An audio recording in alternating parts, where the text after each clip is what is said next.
Welcome back to another video, and yes, you have read the title right. I have sold out to list content, to list videos. Today we're talking about 5 things that local bands should stop doing at shows immediately.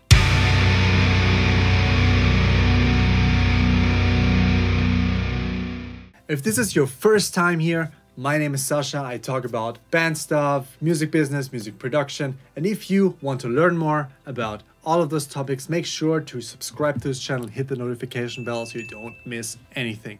Okay, number 1, major one. Do not be late to the show. Someone has given you a time, and it doesn't matter if you're playing the local pub, if you are playing the support slot for a big band that's coming to your town. It doesn't matter if you're putting on a show with your buddy bands who you have invited to your show. Do not be late. It is going to be a piece of the picture of you as a music business person, as a music person in your community, in your network.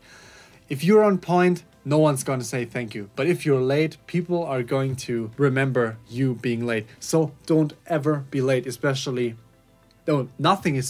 never be late. Okay, number 2.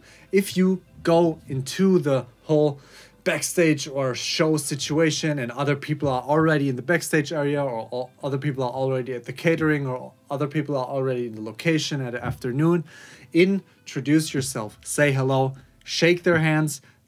It's really awkward. Just if people are already there, do not expect anyone to come up to you and say hello. If there are other bands, of course, if there's a promoter, he's going to welcome you to the show anyways. But if there are other people there in your room, go ahead, introduce yourself, shake hands. If it's a bigger band that has invited you to play, thank them for doing so. Everyone will probably forget your name, but just be nice, leave a good impression, especially if you're new on the picture. Say hello. Number 3. This is something very weird.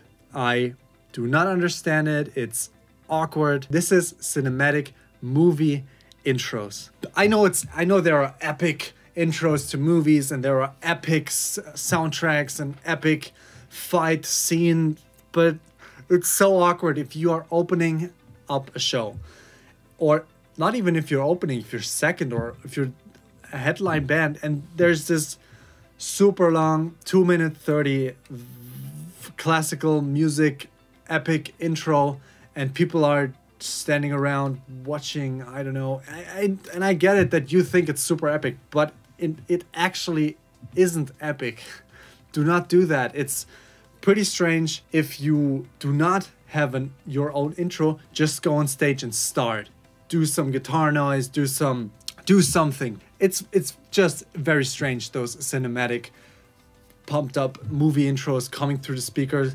And the super strangest part about it is a lot of people are taking those sound samples from the movies, and they're just copying the audio from the movie, and then they're playing it in the location. The sound is like super awesome because it's mixed very well, and it's professionally mixed studio acoustic music they have recorded 100 violins and an orchestra, and it sounds so super awesome. And then your music hits and live music, especially in smaller clubs, and if you're the first or second band, the sound isn't that great. So you're pumping up with this already strange atmosphere of these strange movie intros, and then the sound is like this, and then you start playing it and it shrinks together. Do not use these cinematic movie intros. You're shooting yourself in the foot rather than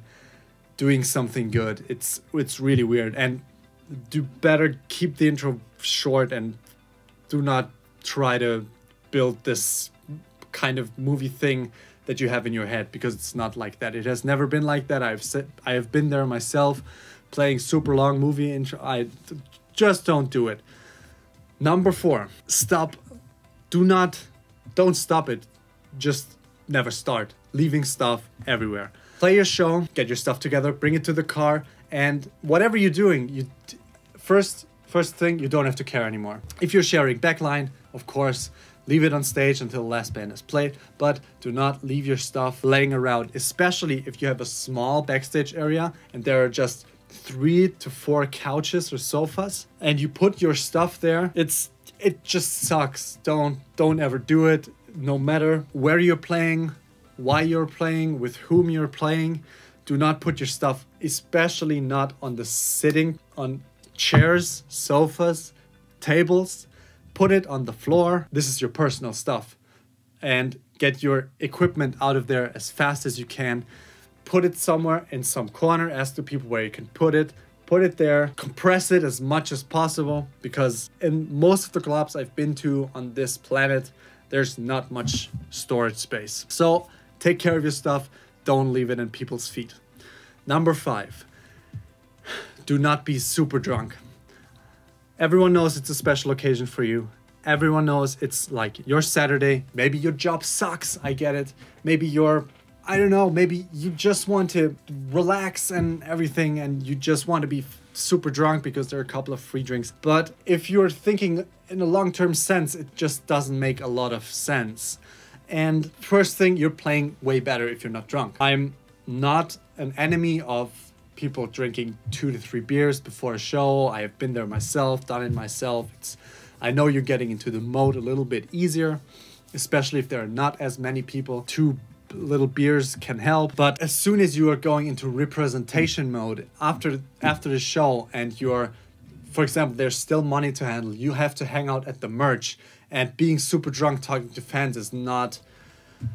I mean, people are going to be like, oh, I hung out with this dude, he was super drunk, but imagine, just think about it a little bit more. How much do you want to drink, and how drunk do you want to be in front of your supporters? How drunk do you want to be when they are talking about you and your show?